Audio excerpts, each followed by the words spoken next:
This is our final session here. My name is Matt Jones. I'm with the Railway. This is where things get exciting.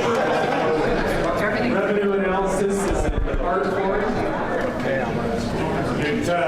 It actually reminds me of the story about the mathematician, the accountant, and the economist that all applied for the same job, and the interviewer asked the mathematician, "What's 2 plus 2?" And he said, "It's 4." And then the interviewer asked the accountant, "What's 2 plus 2?" And he said, "Well, on average, it's 4 plus or minus 10%. And then when the interviewer asked the economist, "What's 2 plus 2?" The economist got up and walked over and closed the door, pulled down the shades, and he said, "What do you want it to be?" But that's not how things work in fiscal division. You all know our panelists here this afternoon. Amy Carlson is the director of the Legislative Fiscal Division. Amy has a BS in economics from Montana State University and an MBA from Seattle University with a concentration in finance. Prior to coming to work for the state of Montana, she worked in pricing for a steamship company in Seattle. She joined the Governor's Office of Budget and Program Planning in 1992 as a budget analyst and was promoted to management in 2003. In 2009, Ms. Carlson joined the Legislative Fiscal Division as the director and fiscal analyst. In this position, she manages a staff of 19 individuals that provide fiscal analysis for the legislature. And Stephanie Morrison is the lead revenue analyst for the Legislative Fiscal Division. Stephanie has a PhD in physics from the University of Notre Dame. After brief stints in academia and the nonprofit sector, she started as a revenue analyst with the Fiscal Division with the Governor's Budget Office in 2008. She joined the Legislative Fiscal Division in 2010, where she continues to concentrate on individual income tax forecasting while coordinating the revenue team analysis. Stephanie keeps her nerd hat on and non-working hours by doing data analysis on the books she reads and the films she sees in theaters. Well, thank you both for joining us this afternoon.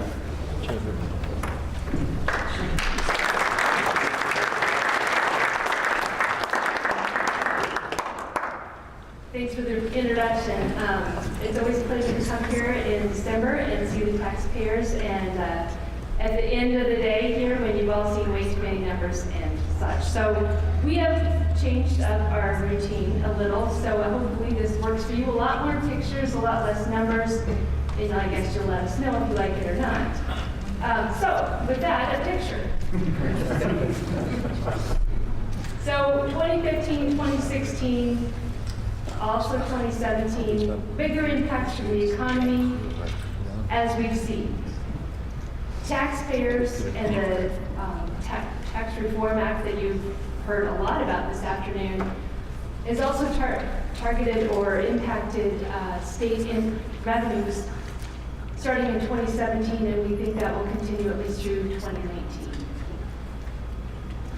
So focusing on the economy part of this equation. So for the nerds who are going to notice the difference between what this slide says and what Pat Barkey's slide says is this is nominal, not real. And it's all of GSB as opposed to non-ag, whatever that income source is. So it's slightly different information, but it's really telling you the same thing as his did. So you can see so these are calendar year gross state product numbers.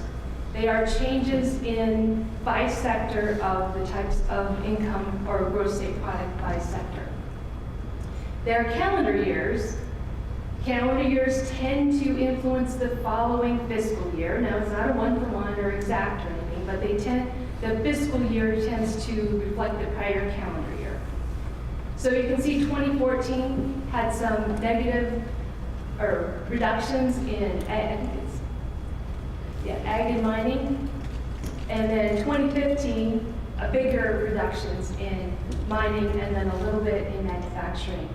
And then 2016, you can see bigger reductions still in manufacturing and a continued reduction in mining.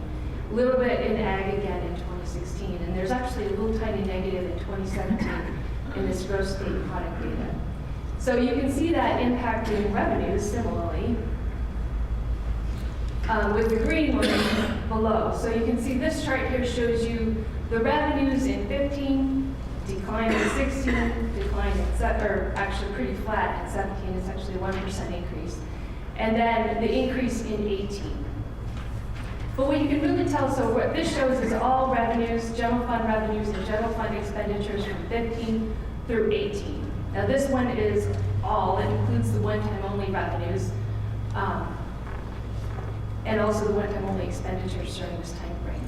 But what you can see is, we were inverted from kind of a normal, or what you would hope to at least be an ongoing sense of having revenues were below expenditures for both 16 and 17. So what did that do to the ending fund balance? So this is the general fund ending fund balance. Big declines in that general fund ending fund balance. This is a percent of the biennium, the Z annuals. That's kind of confusing, I know, but it's both.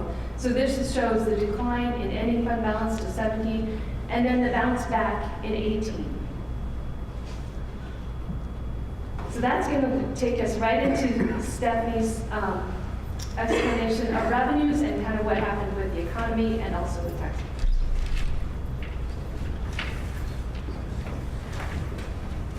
Thanks, Amy. It's good to be here. So I'm going to dive in a little bit to what happened over this time period, kind of this tale of two biennia, and what happened in sort of the two parts. Right at the beginning, Amy showed you kind of our Venn diagram. On the first part of our time period, it really, the economy, changes in the economy, really driven by the fall off in the natural resource economy in Montana. That had the bigger impact. In later years, we had some taxpayer timing impacts, and so we're going to kind of dive into what's been going on. So looking at it in this perspective, part one, we kind of have three things that are driving the, sort of in a general sense, the revenue impact, general fund revenue impact. We've got an economic piece, and then we've got taxpayers. And taxpayers, I'm going to look at in two different ways, or sort of two different ways that taxpayers can change their overall strategy and how that impacts the general fund revenue collections. Part one is the economy. This is a roll-up of nominal GSP. Amy showed you the breakout by sector, but if you roll it up into a total growth, and this is year-over-year growth, you can see sort of the declining growth pattern, and we've had several slides or several presentations that have showed this decline from 14 to 15 to 16, and you can see correspondingly the year-over-year dollar change in general fund revenue. And again, I've broken this one, the right-hand slide, out a little bit in terms of the major contributors to the change: individual income tax, corporate income tax, natural resources, and the remaining sources. Something I'd like to point out to you is the drags, economic drags that Amy was talking about. The mining drag, GSP, and also manufacturing corresponds to the natural resource revenue reduction, and then also the drag in corporate taxes. Part two, taxpayers. So I'm going to try to break out for you, and I think this will be a study of something new, but we're going to talk a little bit about the way taxpayers can control their tax strategies. They can do that on the income side, and I've tried to depict that with green in my slides. The colors are fairly similar in this slide. And in the timing of their payments. Now, in terms of income realization, over time, taxpayers' income comes in. It can come in very steadily, like wage and salary type income, or it can be kind of lumpy. Times that they control when they choose to realize capital gains or business profits. Taxpayers are going to be looking out for optimizing their tax strategy, and they'll be choosing when to declare income, again, I'm focusing on the green area, and choosing when to declare calendar year income, especially for movable sources of income like business profits, in a way that perhaps maximizes their tax strategy. They can also do things in terms of timing of payments. They have the safe harbor rule, may have cash or liquidity needs, and they are working with those in terms of also maximizing their tax strategy. And we're actually going to see sort of two different ways that this has played out in recent years in terms of realization of income and the timing of payments.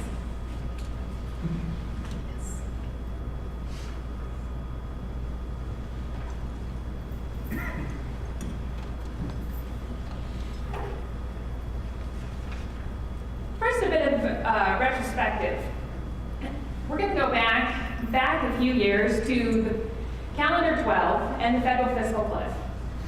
Federal fiscal cliff, the end, that was sort of the common name for the expiration of the President Bush tax cuts at the end of calendar 12. There was a lot of income tax rates that were anticipated to increase, and in particular, capital gains. The capital gains highest marginal tax rate was anticipated or expected with the sunset of the tax cuts to go from 15% to 23.8%.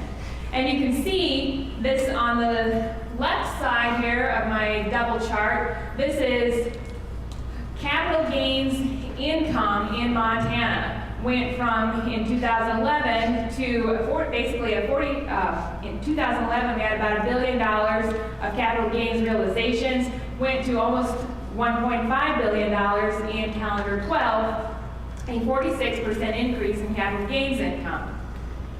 Naturally, and that was, as I recall, that was quite a disparity to the stock market, although they grew, but not 46%. Other states saw this activity as well. And as you might expect, when there's this level of increased income, we're going to see that show up in payments. So my second set of charts show two different payments. We have the January estimated payment, which had been just following the close of calendar 12, so that'd be the January 13 estimated payment and a part of the fiscal 13 tax year, or fiscal 13 revenue year.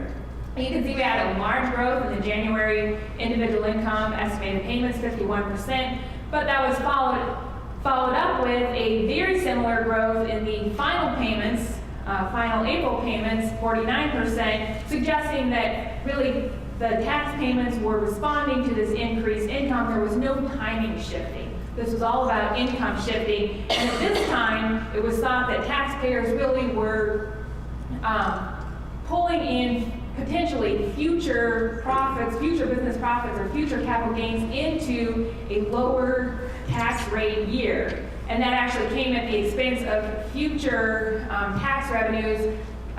Fiscal 14 and calendar 13 were actually somewhat lower than anticipated because this income seemed to be pulled in from future years. I'll talk about that, refer back to that in just a moment when we talk about what's happened more recently. So let's talk about what happened in calendar 16. The end of calendar 16, we had a national election, and we had the election of a Republican president, majorities in both houses of Congress. And I think taxpayers started getting excited, maybe about the potential for some future federal tax cuts. We saw here in Montana, and here I've showing a slightly different number. This is not just capital gains on the right side. This is total non-wage income. But what seems to be the case is that in calendar 16, and maybe to a somewhat lesser extent in calendar 17, is taxpayers were looking to shift income outward, thinking they may get lower tax rates in the future, and so minimizing their 16 revenues, which would be taxed at that higher rate. You can see the change in this pattern sort of was similar in terms of the January estimated and April final payments.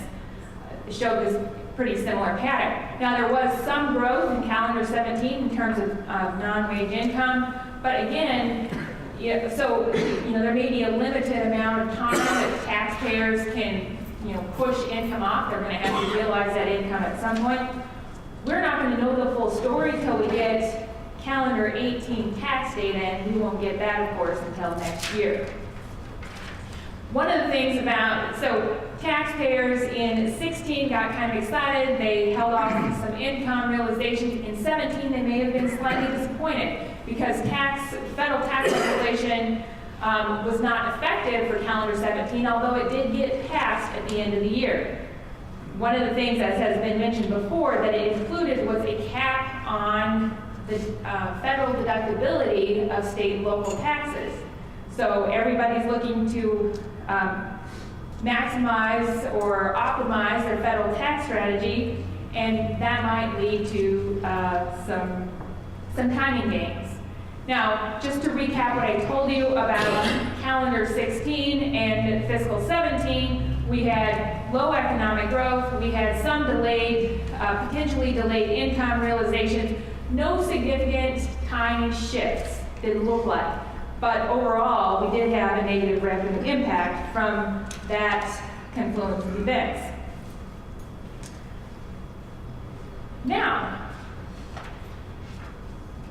after the passage of H.R. 1, at the end of calendar 17, we start to see something that might let hints at timing. And you can see here, sort of, I have a yellow bar here. I'm trying to denote my timing issues in yellow. Here I'm looking at the month of January, simply individual income tax estimated payments. And I've shown several years here just to show you how January estimated payments really pop. And the question is, are taxpayers responding to increased income, or are they prepaying their state taxes? Getting their state taxes in before the end of December so that they can count those on their federal tax, deduct those payments on their federal tax returns. Well, let's see if we can find out. The right-hand chart shows you what I just showed you in terms of fiscal 13, and this was comparing in response to the end of the federal fiscal cliff at the end of calendar 12. January payments indeed did pop up year over year, 51%, but the April final payments were very similar. Comparing that to what happened at the beginning of fiscal 18, yes, we did have a very large pop-up in January estimated payments, as I just showed you, but if you compare that to the April final payment growth of 11%, that really suggests that taxpayers may have been prepaying their taxes at the end of the calendar year in order to optimize their federal tax strategy, as opposed to having a, for example, 40% increase in capital gains income and business profits. So we think that there was a lot of timing shift going on there. And actually, if you look at property tax payments, property is a pretty boring source. So I just showed you 2 years here, but you all know you get basically 2 big payments of your property tax. You have your fall payment and your spring payment.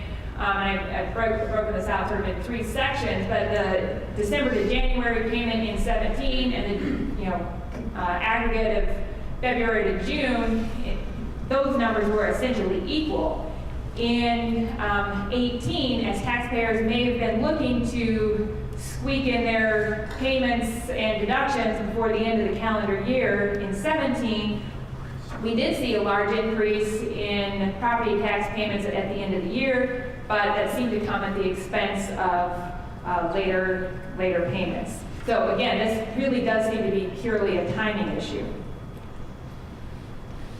So what did I just tell you? Well, we had recovering economic growth in calendar 17. Amy talked about that a little bit. We finally saw those drags from manufacturing and mining and ag go away. We does see in terms of the taxpayer impacts, that we have perhaps continued delayed income realization. We did have some sort of internal to the fiscal year, internally shifted timing of payments. Overall, we did have a positive revenue impact, probably mostly due to the recovering economy.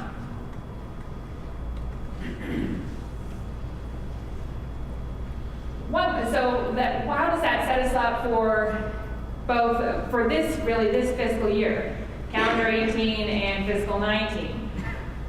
There may be some positive impact. I told you in the federal fiscal cliff taxpayer calculations, it seemed like taxpayers pulled income in from future years. We think with the new legislation, H.R. 1, the taxpayers may have pushed income out.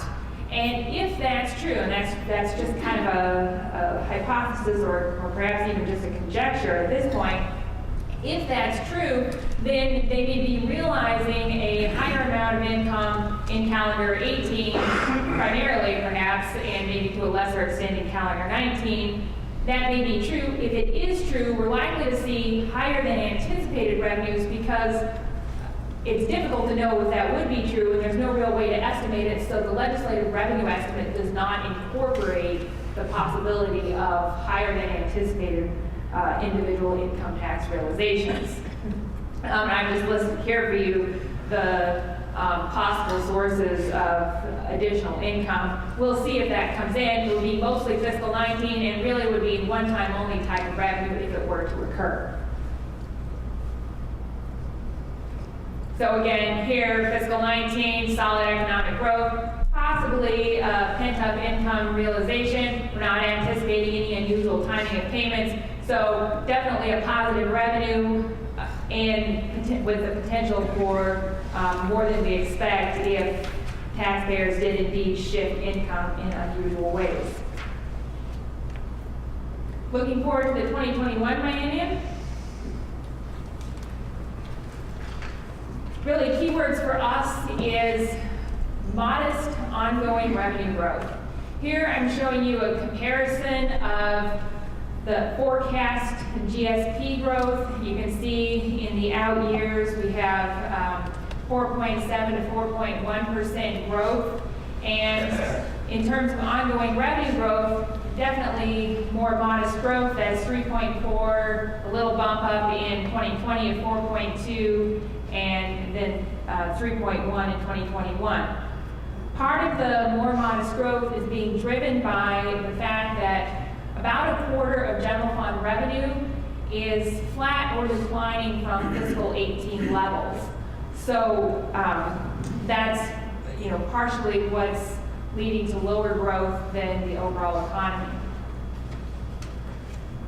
As a part of that, individual income, which does keep pace with the economy, continues to grow as a share of total general fund revenue. At the beginning of this chart, in 2002, it was individual income accounted for about 41% of the general fund. By 2018, the last actual year, was 54%, and by 2023, which is our furthest outlook year, although not incorporated as a part of the official legislative revenue estimate, is 58.7% of total general fund. I think this is just a story of a lot of eggs in one basket. Along with that, sort of hand in hand with that chart, is just the contribution of the different revenue sources to the overall year-over-year growth, primarily in individual income.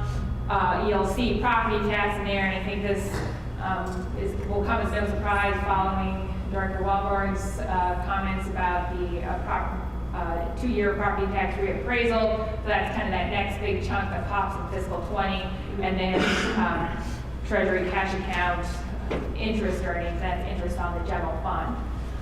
That's also a significant contributor to growth as interest rates finally move off the bottom. Oil price, and these are what were used in the legislative revenue estimates. I think probably Senator Richmond will have some commentary for me on the assumption for 2018, but I'm just showing you what was included in the revenue estimate, and we'll see what happens in terms of oil price moving forward. At this point, we're expecting it to stabilize in the high 60 range. This is West Texas price. Montana, of course, has a haircut on that price. And then I just mentioned briefly that we had increasing short-term interest rates, and you can see these estimates here moving forward, or these are included in the legislative revenue estimate, expected to plateau toward the end of the biennium, and we'll see where that leaves us, but it does contribute to the general fund interest earnings over the biennium. With that, I'm going to give it back to Amy, and she's going to sort of build up the budget for you since we were here last.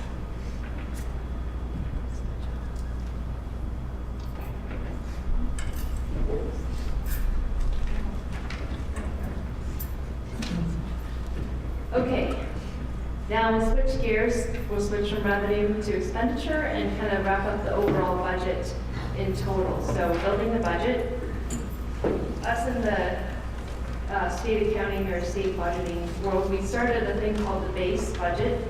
As many of you followed over the last couple of years, we've made a lot of changes to state agency budgets. These bars represent the changes to those agency budgets. Last session, we had $102 million of what we call present law increases, and then we had $34 million of decreases all during session. So there were a number of reductions taken during session to mitigate the budget or get the budget in balance during session. Following session, we had the Senate Bill 261 that kicked in with triggers enacted over the summer with the lower revenues than anticipated in fiscal 17. Then the 177140 governor's reductions and the state special other special session reductions, both negative. And then in opposite of that, of course, fiscal 18 revenues came in strong, so that restored a portion of the budget reductions that were taken during special session. So that's the increase. And this chart just shows you the same information, showing you the initial base budget, the increases and then the decreases, and then back up to the base budget as it is presented in the governor's budget at this time. A point to note is that the 2017 base is, or I should say the 2019 base is 1% higher than the 2017 base. It's a very small difference between the two. That is atypically low for all the reasons that we know that we've been through in the last couple of years. So the question that we get most often and of legislative interest is, so where does that lead us? And most specifically, everybody wants to know about the HELP Act. So this is really actually very similar to what we showed last summer when we did the Outlook. So it really hasn't changed much since then. This shows what we call the structural balance. So the green line is revenues, and the orange line, if it looks orange in these charts, is expenditures. And so you can see the lower revenues and then the growth in revenues with 18 and then going forward. The present law line, that is a statutory definition of present law. It is the ongoing level of approved spending from the last session, and it rolls forward to the next session.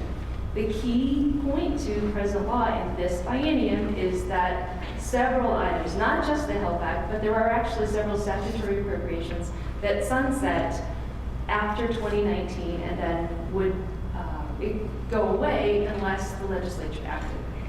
So if you were to include those as ongoing, so not only the HELP Act continuing, but also several statutory appropriations that sunset, you continue those, what we call a current service level. We've coined this term current service level because of situations like this. And other times in the legislature, we've used the same kind of terminology that says, if we were kind of to continue the current services, which may not meet this statutory definition of present law, what would those costs of those current services be? And that's what's reflected here. So if we continue the current services we have today for Montana citizens going forward, it would be the dotted line, which is still less than the expected ongoing revenues as shown in the chart here.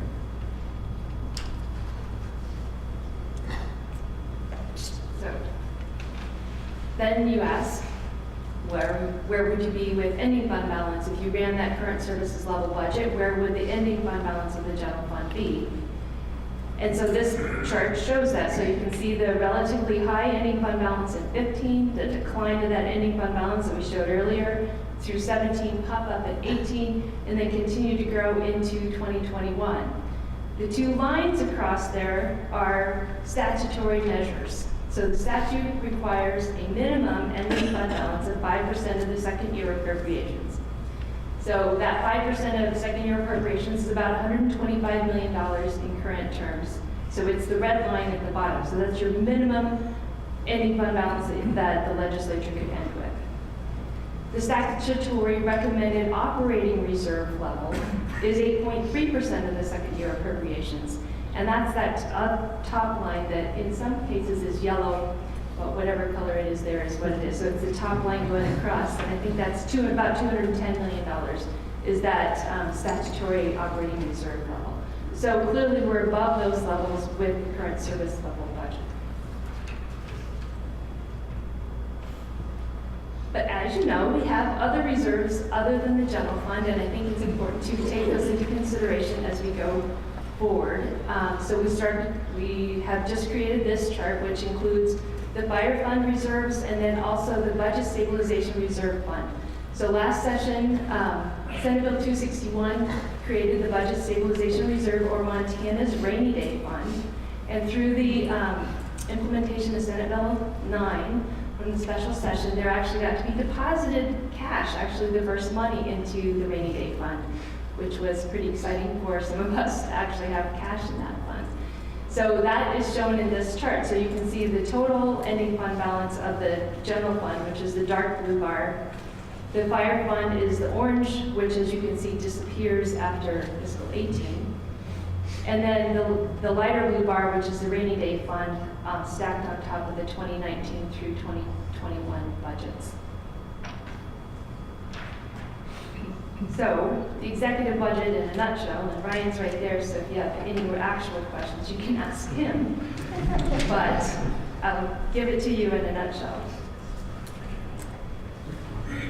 So this is a measure of changes in the executive budget from present law. So not the current service level, because current service level is still a new proposal, right? So from present law, what are the changes recommended in the governor's budget? So there are, as been discussed, I think in various ways, ongoing revenues and ongoing expenditure, and well actually revenues and expenditure decreases. So all of these are shown as changes to ending fund balance. So if it's an expenditure, it's going to show below the line. If it's a revenue, it's going to show above the line. In total, the total all combined is a $91.9 million decrease in ending fund balance, bringing the total ending fund balance to $305 million as recommended by the executive. So ongoing revenues include things like the cigarette or tobacco tax, liquor, accommodations, rental car, and the investment license tax that I think the Lieutenant Governor discussed at lunch. In the one-time only revenues include things like the TSEP transfer and transfer for civic funds. In the pink, again, this is below the line, so we're expending more than we're taking in the HELP Act.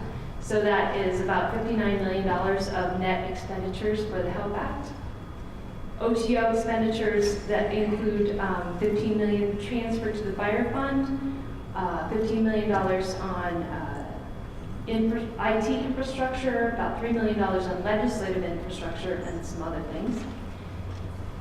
And then in the ongoing expenditures, there's things like Build Montana, which is an infrastructure program, state and local infrastructure program.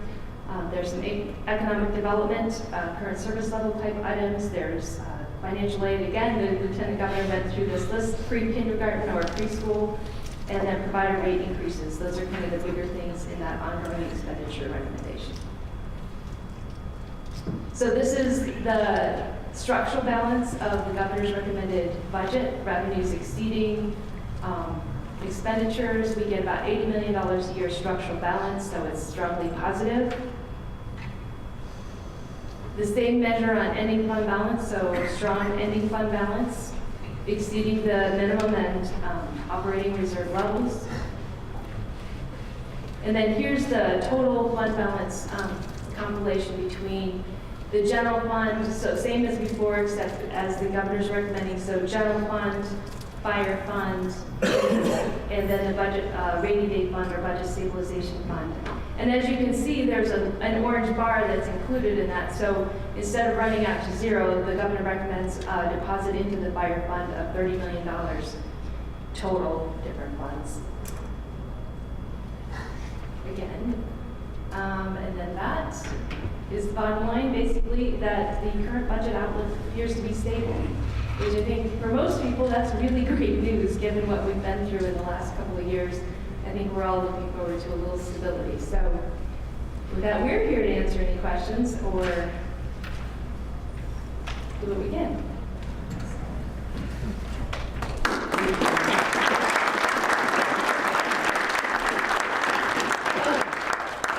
And we do have time for a few questions. We have a mic in the audience, or just shout it out. So does anyone have any questions?